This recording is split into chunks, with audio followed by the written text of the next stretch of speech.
Lanjut cerita nggih. Seneng diceritani. Seneng. Rata-rata bocah niku seneng diceritani. Jangankan cah cilik, cah nom, cah sepuh ya, niku nggih seneng diceritani. Nggih. Kita ingat-ingat cerita sekitar 2 minggu yang lalu terakhir sampai ya kan? Aku tidur selesai membaca zikir atau wirid. Dalam tidur ya, aku bermimpi didatangi oleh kiai ya, beliau memegang tanganku lalu aku diajak pergi terbang melayang ya, datang ke sebuah pulau. Dalam pulau tersebut kami telah disambut oleh dua orang Dayak, sinten nika? Luh Landak dan Luh Bajul. Mereka bersimpuh menyembah-nyembah di hadapan kiai. Ampun Paduka, ampun. Apa yang Paduka inginkan? Kata kiai, sudahi kalian dalam membunuh manusia. Baik Paduka. Kalau boleh tahu Paduka ini siapa? Aku Kiai Lentik, penguasa Gunung Putri. Setelah itu, selang beberapa saat, aku kembali ke pondok. Ya, hari sudah pagi. Waktu itu yang aku pikir itu hanya sebuah mimpi, nanti aku tahu bahwa itu adalah sebuah kenyataan. Kiai mengajakku memakai ilmu raga sukma. Sampai nih nggih. Mohon. Malam itu Nyai Bundo, seorang nenek nggih. Nyai Bundo disuruh mandi oleh kiai. Sebelumnya diberi petunjuk-petunjuk dulu bagaimana caranya mandi. Tapi mandi sing berilmu.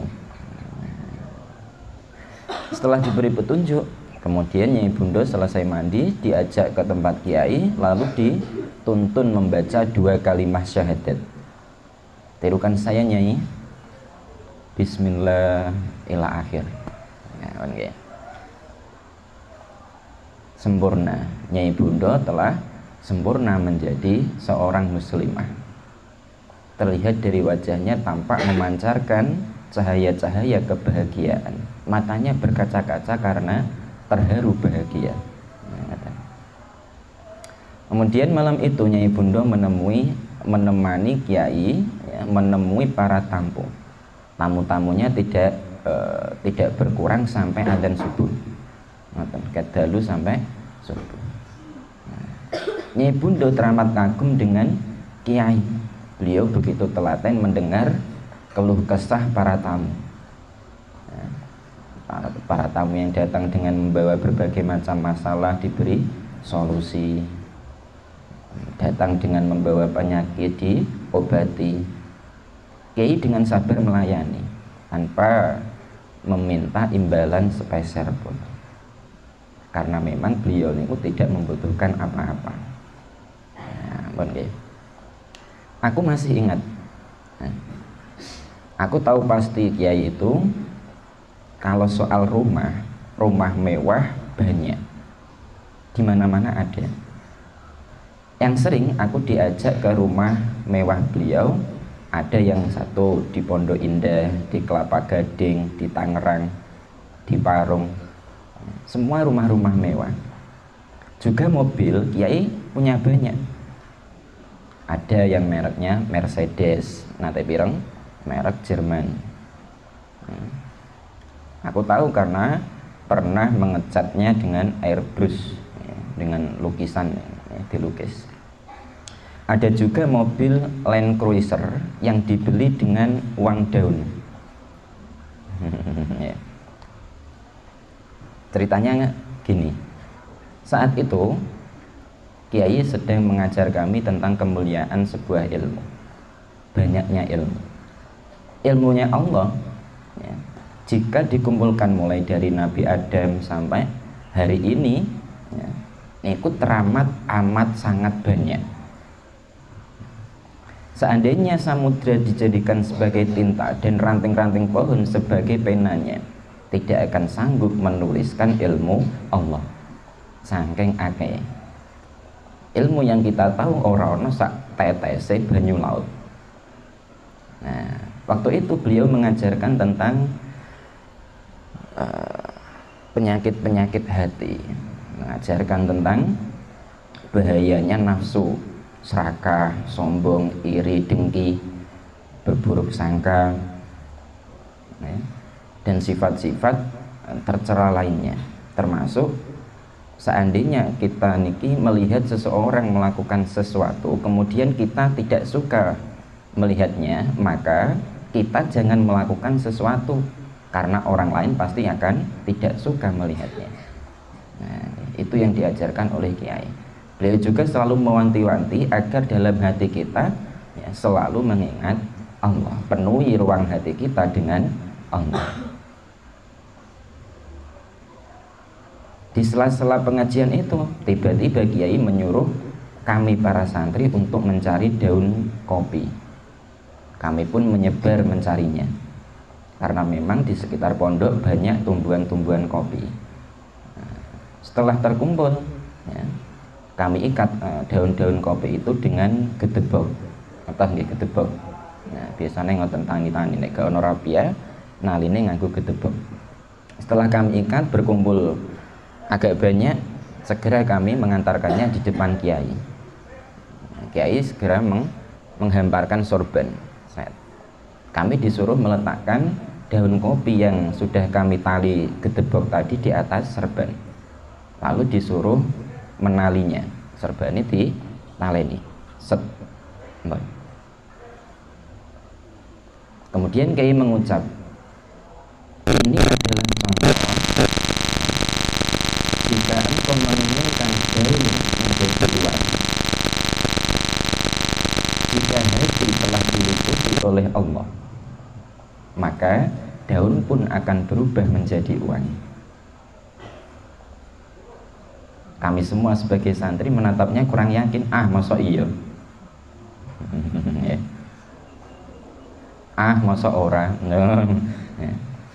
Yes. Bagaimanapun itu adalah pengalaman pertama yang belum pernah kami temui. Kemudian Kiai menuding serban yang di dalamnya ada daun kopi tadi. Dituding ini, jadilah uang, kata Kiai. Lalu Kiai menyuruh kami membuka sorban itu. Hati kami berdebar-debar. Dan betapa terkejutnya kami ketika melihat apa yang ada dalam sorban. Daun yang awalnya daun telah berubah menjadi uang semua dan masih dalam keadaan terikat gedebok. Nek iya masa ora, nek ora masa iya. Kami semua memandang takjub, bahkan para tamu yang waktu itu ada di situ melihat kejadian itu secara nyata. Kemudian Kiai memanggil salah seorang tamu yang dikenal baik, namanya Pak Wisnu. Pak Wisnu, sini sebentar Pak Wisnu, tolong uang ini engkau bawa pergi. Saya ingin dibelikan mobil Land Cruiser. Pak Wisnu yang disuruh seperti itu hanya saja. Akhirnya ya, Pak Wisnu berangkat pergi dan besoknya telah datang mobil bermerek Land Cruiser niku yang masih baru, masih kinyis-kinyis. Nah niku ceritane beli mobil pakai uang daun. Penak mboten? Ya, kiriman entek kalau golek godhong pelem jadilah uang. Malah bosok. Ya gak sido dadi dhuwit. Didol carane. Bon. Pagi itu matahari ya, telah keluar dari peraduannya. Nyai Bundo telah pergi. Sebelumnya dia berpamitan kepada Kiai. Nah, setelah berpamitan, dia diantar Kiai sampai ke pintu rumahnya. Nah, segera Nyai Bundo gelar karpet. Gelarnya apa ya? Pokoknya gelar. Karpetnya digelar. Nah, dia duduk berdiri di atasnya sambil membaca mantra. Seketika dia melayang beserta karpetnya dan pergi. Itulah Nyai Bundo. Dia pergi dengan membawa meninggalkan raut wajah bahagia, bercahaya, damai. Nah, itu tentang Nyai Bundo. Begitulah di pesantren ini. Pesantren dengan berbagai hal-hal yang terjadi, kejadian-kejadian di luar Nurul dan Fikri, ya, sering kali terjadi. Ada para narkobawan ya, datang ke situ terus disadarkan, para pesakitan datang ke situ diobati, preman-preman ya, penjahat-penjahat ditobatkan, semua bisa dengan kasih sayang dari kiai. Pagi itu matahari bersinar begitu ceria, wajahnya sumringah seperti wajahnya para gadis desa yang sedang pergi ke sungai untuk mandi dan mencuci baju. Embun di atas rerumputan bagai permadani manikam, berkilauan bahagia, seakan tak takut sebentar lagi sari indahnya akan hilang berbarengan dengan tarik panas cahaya matahari yang menggarang. Iya, jadi ono sirik-sirik. Pagi itu tampak beberapa tamu sedang menunggu kiai. Ada yang menunggu sambil ngobrol, ada yang duduk bermalas-malasan, macam-macam. Ya. Dari luar nampak sebuah sedan BMW berwarna hitam berhenti di parkiran. Setelah berhenti, keluar dari dalam mobil itu ya, 3 orang. 1 seorang gadis, yang 2 seperti sepasang suami istri.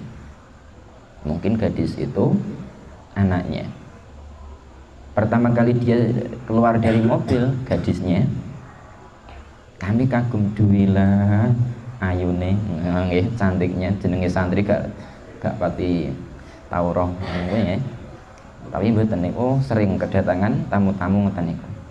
Gadis itu benar-benar cantik. Walau di pondok ini sering kedatangan artis, tapi gadis ini memang bagi kami ini benar-benar cantik. Matanya indah, wajahnya sempurna, hidungnya mancung, nah ya, paling 2 meter. Bibirnya merah merekah tipis, alisnya seperti pedang Arab. Piye pedang Arab? 2 alis sing cara Jawa niku alise nanggal sepisan, lambeane blarak sempal, ucul. Dagunya lancip, kulitnya putih mulus, bercahaya.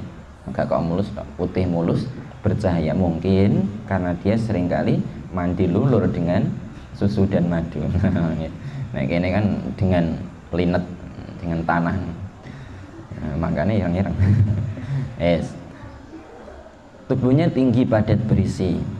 Nah, wah, kata beliau, wah, aku jadi berpikiran yang enggak. Ternyata saat itu yang terpukau bukan hanya aku saja. Si Jauhari Khalil Mujahidi yang saat itu sedang menyapu halaman juga terbengong-bengong, ngowoh.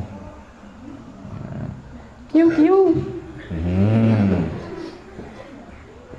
Ya, kukuruyuk. Yes. Lihat ya, dari sudut bibir mereka air liur menetes deras. Ya, banjir kayak keran matane ngobles-bles. Wah, ini bisa malu-maluin kata Kiai kalau dilihat para tamu yang saat itu hadir. Kemudian saya segera mengingatkan mereka, bu, ngilere saya engko wae terusno. Mereka bertiga segera menyadari atas teguranku dan segera melanjutkan menyapunya. Sebenarnya aku juga meneteskan air liur tapi sedikit, nggak sebanyak mereka. Yes. Jadi ya, ketertarikan seorang wanita dan laki-laki atau sebaliknya laki-laki dan kepada wanita niku wajar. Lanang seneng wedok, wedok seneng lanang. Wong wedok ora wong ganteng seneng mboten? Seneng. Wong lanang ora wong ayu nggih seneng, wajar. Niku sebuah perasaan yang dititipkan Allah kepada manusia. Justru sing gak wajar niku ana wong lanang gak seneng wong wedok, malah nek ora wedhus seneng. Nah, iki sing bahaya. Bahaya. Tapi ya, pandangan laki-laki kepada perempuan atau perempuan kepada laki-laki ini boleh. oleh, tapi hanya nadroh. Nadroh niku sepisan, ya, hanya sekali. Kowe ora wong lanang ganteng sret, langsung deng wis. Nah, terus ati mah deg-deg seren biasa iku awal. Aja mbok terusno. Kok ganteng ya? Kolor lor sampai kidul mbok delok. Nah, sampai melungker ngoten. Iku sing dosa. Ya, makanya an-nadratu sahmun masmumun, pandangan niku, pandangan pertama merupakan apa? Anak panah iblis yang beracun. Ya, sekali kena pandangan niku wis mak cerep. Ya, mak jelek. Kemudian si anak gadis tadi menghampiri salah seorang yang sedang menyapu. Dia bertanya, "Mas, kiainya ada?" Tanya gadis itu. Kebetulan yang ditanya seperti itu adalah si Khalil. Si Khalil ini beredek. Ya, beredek. Sapu-sapu ini melon beredek. Padahal yang ditanya itu biasa, pertanyaan biasa. Tapi karena yang bertanya ini sosok yang baginya seperti bidadari, ya, langsung dek niki gemeter. Ngak-ngik. Ya, keisen jawab grogi. Waduh, wong lanang rata-rata iki ngoten. Dijejeri karo sapa ngono, nang bis misale. Ya, terus ana wong wedok. Iku asine pengen nang atine pengen ngobrol, pengen cuma gengsi. Lah sing wedok ya malah luwih gengsi. Asli indredeg. Melihat gelagat yang kurang baik dari si Khalil, segera aku datang menghampiri. Aku tanya, "Mbak, mau ketemu kiai ya?" Dijawab anggukan oleh mereka bertiga. "Nggih, mari ikuti saya." Lalu saya pun berjalan duluan, ya, menunjukkan tempat kiai berada. Sambil berpikir, wah iki si Khalil engko bengi gak iso turu iki. Utawa turu tapi nglindur wae ngantek esuk. Malah sing paling parah bisa-bisa dia ini akan mimpi kering. Ya, mimpi kering. Sampai di tempat kiai, ya, kami tahu bahwa kiai masih sibuk mengobati seorang tamu. Sementara tamu-tamu yang lain ini masih mengantri. Nah, kemudian aku ngaturi apa? Ngaturi ketiga tamu ini untuk duduk, ya, di tempat yang disediakan. Kebetulan waktu itu yang ditangani oleh kiai namanya Pak Saipuddin, Pak Udin. Dia ini seorang jaksa berasal dari Banten. Seorang jaksa niki punya pekerjaan membantu orang lain dalam menangani sebuah masalah. Tapi Pak Saipuddin ini malah diserang, dia disantet. Ya, disantet. Tiba-tiba lelaki tinggi itu, umur kurang lebih sekitar 40 tahun, ya, ditambani kiai, diobati, muntah. Keluar darah kental dari mulutnya. Sor katanya. Nah, kiai mengobati lewat pakai tangan ditemplekno nang nggone punggung. Nah, iki metode ruqyah. Ruqyah ini mboten damel Al-Qur'an tapi namung nggih damel napa? Ngoten niku lah pokoke nggih. Ayo sing njero penyakit-penyakite do lunga ngoten niku mawon. Mboten dibacake napa-napa. Bon akhirnya muntah medal kabeh. Lalu kiai menyuruh salah seorang santri namanya Tarsan. Tarsan, ngerti Tarsan? Cung, suruh si Tarsan, tolong bilang kepada Tarsan, suruh ngambilin 3 kelapa hijau. Kata kiai. Aku yang waktu itu sedang disuruh, ya, sing disuruh aku mesti segera bilang kepada Tarsan kalau dia disuruh oleh kiai. Nah, nama Tarsan ini nama lakop. Nama lakop niku nama wadanan. Aslinya mboten Tarsan. Teng mriki mboten disebut. Nah, dia ini disebut Tarsan karena sangat pandai memanjat, kayak kethek, set.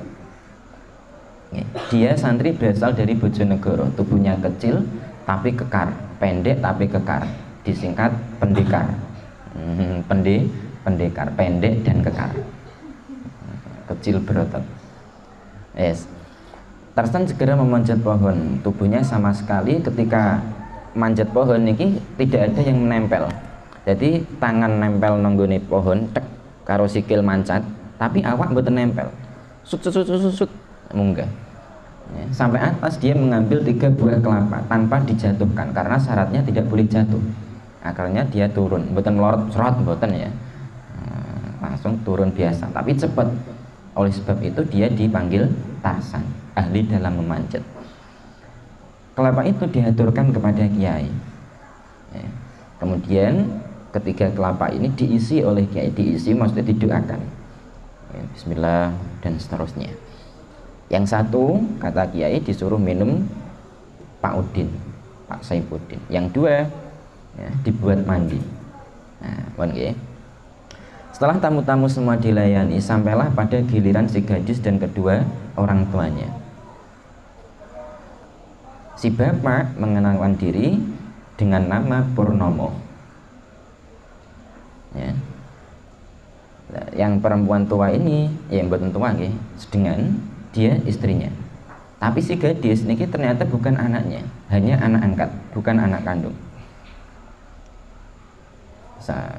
Laki-laki bernama Pak Purnomo, biasa dipanggil Pak Pur. Dan si gadis ini namanya Evo, bukan UFO, alien, Evo. Dia ini blasteran, okay. Ayahnya orang Jerman, ibunya orang Indo. Dari Jerman Indo. Ya, nek Cindo kan Cina Indo. Yes. Sejak umur 12 tahun dia sudah ditinggalkan oleh ibunya, meninggal. Ya. Ayahnya kembali pulang ke negaranya Jerman. Kemudian dia diasuh oleh pamannya, Paman Purnomo.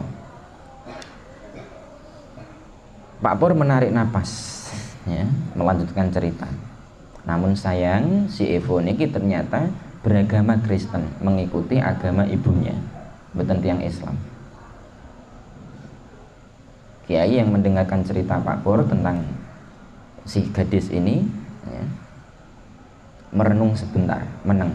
Kemudian Kiai berkata yang ditunjukkan kepada si Evo.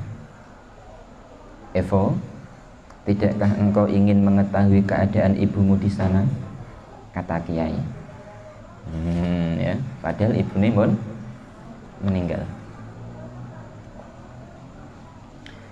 Kata si Evo, bagaimana aku bisa tahu keadaan ibuku? Kan ibuku sudah meninggal. Kurang suaranya nggih. Kiai lalu menyuruhku memanggil si Jauhari. Dia ini santri asal Madura. Wajahnya agak kotak, tapi bukan SpongeBob.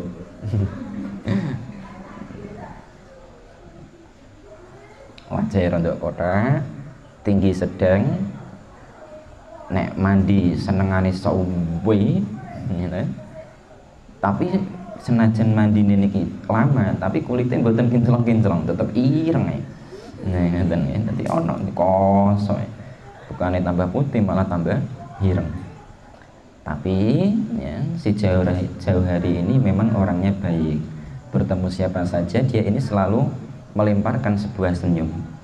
Nah, sengaja dia melemparkan senyum sambil meringis karo pamer gigi yang putih. Nah, yes, senyum Pepsodent. Jauhari datang kepada Kiai tanpa meninggalkan senyum khasnya. Ia tak berani, dia tahu di samping Kiai ada seorang gadis, dia tidak berani menatapnya. Kemudian si Kiai, sang Kiai berkata, Hur, Jauhari, tapi panggilannya Hur, ada apa Kiai? Masih tersenyum. Sini Hur, duduk di depan saya, menghadap ke sana, membelakangi saya. Kata Kiai, menyuruh duduk si Jauhari ya, di depannya sambil membelakangi. Perlahan tangan kiai sapa Jawahari mun teng ngajeng ngeten iki nggih madhep rono, tangan kiai diangkat. Ngeten, telapaknya terbuka. Kemudian telapak tangan kiai yang aku lihat ini seperti menarik sesuatu, menggenggam. Seperti ini. Mata Pak Pur dan istrinya serta si Evo memandang tak berkedip dengan apa yang dilakukan oleh kiai. Tiba-tiba tangan kiai yang menggenggam tadi ditempelkan ke punggung Jauhari. Plek, seperti ini. Nah, tiba-tiba secara langsung Jauhari ini berkelejotan, guling-guling. Suaranya mengadu-ngadu, bengok-bengok.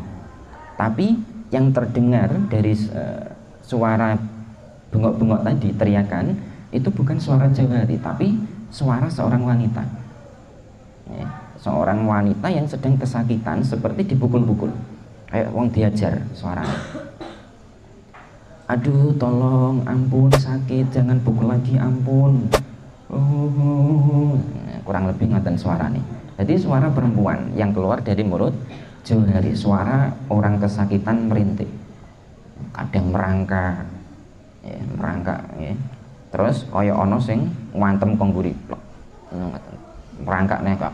Jadi awake niku pokoke ini kaya wong diantem, guling-guling, ya. Pak Pur dan istrinya ini terkejut. Berbagai pertanyaan berkecamuk jadi satu dalam pikiran mereka. Tapi yang lebih terkejut lagi ini si Evo.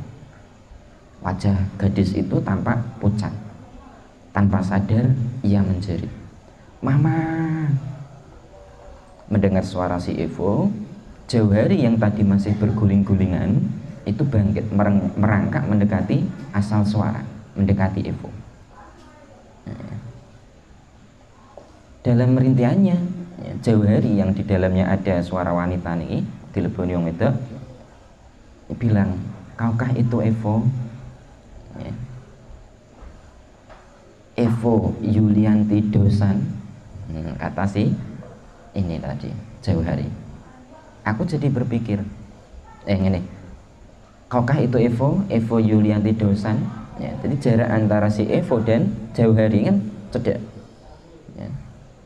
Pas muni ngono si Evo ini mundur. Ya, soalnya ono wajah kotak nih wow. Wajah kotak.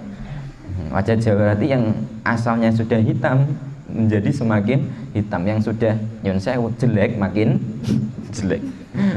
Diantem ini. Nah, mungkin wajah kotak hitam kelam gokil, gosong kileng-kileng. Ya. Ini mungkin yang membuat si Evo ini mundur-mundur. Nah, aku jadi berpikir kenapa yang tadi jadi mediator itu bukan aku saja, paling boten ya aku ini lebih handsome daripada si Jauhari. Nah, ngeten. Jadi wong sing dileboni ngeten iki jenenge mediator. Jelas nggih? Nah, nate ndelok. Ngeten niku. Wingi teng dewan. Nah, nggih. Bon. Kata si Evo, tak mungkin. Mama kan sudah meninggal, tak mungkin ini mama. Evo masih mundur-mundur. Mamanya di dalam tubuh Jauhari bilang, "Anak durhaka, setelah ibu meninggal kau tidak mengakui ibumu." Aduh, ya. Tubuh Jauhari terjengkang lagi, meluntir malih. Ya, seperti ada yang memukul atau mencambuknya dari belakang. Ya. Kemudian Kiai mengangkat tangannya seperti isyarat stop, berhenti. Nah, kemudian si Jauhari tenang, koyok-koyok niku menghentikan orang yang sedang menghajar iku mau. Mudeng ya. Nah, si Jauhari tidak mengaduh lagi. Apa buktinya kalau kamu ini mamaku, kata si Evo. Ya. Lalu suara perempuan itu ya, nerocos menceritakan si Evo niki mulai dari kecil sampai mamanya meninggal. Cerita terus gini tentang si Evo yang dari kecil suka kacang hijau, ya bubur kacang hijau, gak tahu gelem mimik susu, yang kecilik senengannya rambut niki dikepang, dikelabang. Belum sampai ceritanya ini habis, si Evo niki jerit, ya, jerit karepe wis ape meluk sing dianggap ibuke niki wae. Oh nggih. Mama, tapi segera ditahan. Ditahan. Nggih, kalih ibune. Ibu angkate. Le, aja. Oh mama, Evo ini nangis. Jerit nangis. Bagaimana keadaan mama di sana? Mama, wis wae ra kepethuk mamane. Kata si perempuan ini, oh nah, aku di sana ini disiksa, dicambuk terus, ya. Menyesal pun aku percuma. Kenapa kamu tidak mendoakan ibumu ini? Kata si ibu. Sampun, wallahu a'lam bishawab. Nah, ya, jadi ngoten niku memang bener-bener enek. Jadi cara mengambil mendet bangsa-bangsa mbah niku jin, niku iblis, siluman, roh. Nek sangga gurune kula nggih ngoten niku carane. Kita napa? Angkat tangan, kita ambil, kowe nyebut sapa misale. Ya kaya wingi niku enten lari mriki kan ketinggalan nang dhuwur jeding kalih teng tangga. Nek teng nggone dhuwur jeding niku tuyul. Nek sing teng tangga niku poci. Nah, nggih wingi enten poci, tapi alhamdulillah pun mboten teng mriki. Nggih. Nah, wis insyaallah wis mboten ganggu-ganggu malih. Ngoten niku ndablek kok. Kadang pun disingkirke mengke dugi anyar malih, disingkirke anyar malih. Tapi gak apa-apa. Ya, wong niku nek semakin kendel, kono semakin wedi. Tapi nek wong wedi, kono semakin ngelunjak. Makanya kowe kudu ngelunjak-ngelunjak. Wallahu a'lam bishawab. Subhana rabbika rabbil izzati amma yasifun. Wassalamun 'alal mursalin walhamdulillahi rabbil alamin. Assalamualaikum warahmatullahi wabarakatuh.